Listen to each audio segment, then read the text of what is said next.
in New Hampshire, Hosea Ballou was born.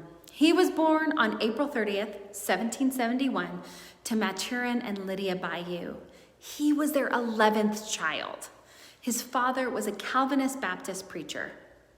Unfortunately, his mother died when Hosea was only 2. Hosea's family life was very difficult. He had limited schooling, and his father was demanding. As he grew older, like all people, he began to have questions about the faith of his parents.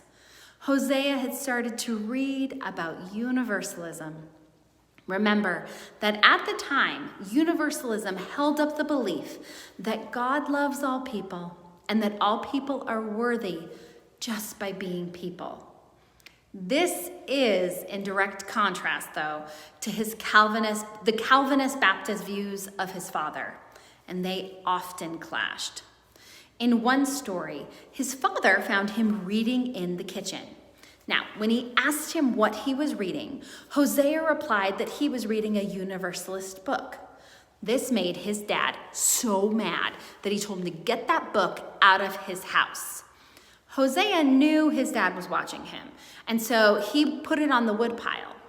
Later, his dad went out to go see what this book was. Guess what he found when he got there? He found a copy of the Bible. After saving some money, Hosea was able to attend the Chesterfield Academy for 1 semester. His teacher saw him as gifted and granted him his own teaching license. Also at this time, Hosea and his brother traveled to Massachusetts to attend the Universalist convention. It was then that he felt called to preach Universalism. Hosea began teaching school and became an itinerant preacher. He would travel on horseback throughout New England, from Vermont to Rhode Island and even to Boston. Hosea began to write and was married. His family moved in 1803 to Vermont, where he continued to be an itinerant preacher, but at 4 different congregations. His most famous writings, a book entitled A Treatise on Atonement, was published in 1811. This book was revolutionary. Hosea used reason to interpret the Bible, and in that there was no original sin, and that Jesus dying on the cross was not meant as a separation from humanity. He believed that God was always in relationship with people, and that in death, people were brought to God in peace. While Universalism looks very different in 2020 than in 1811, the ideas are still the same. All people are loved, all people have value, and we are all in relationships together.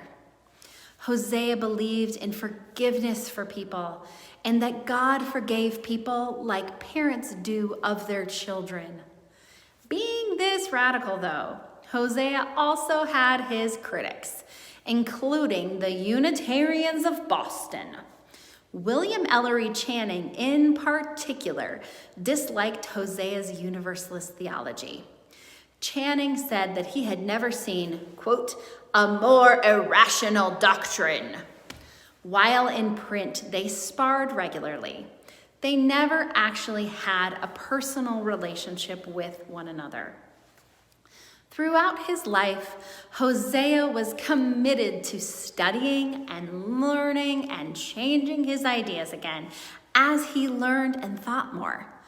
Towards the end of his life, he once again changed his views on Jesus and pointed to a more universalist path, where while a whole person, God had chosen Jesus to be divine. He wrote against capital punishment and supported the anti-slavery movement. Hosea died in Boston on June 7th, 1852. His life in New England, all those many years ago, have shaped our Unitarian Universalist faith today.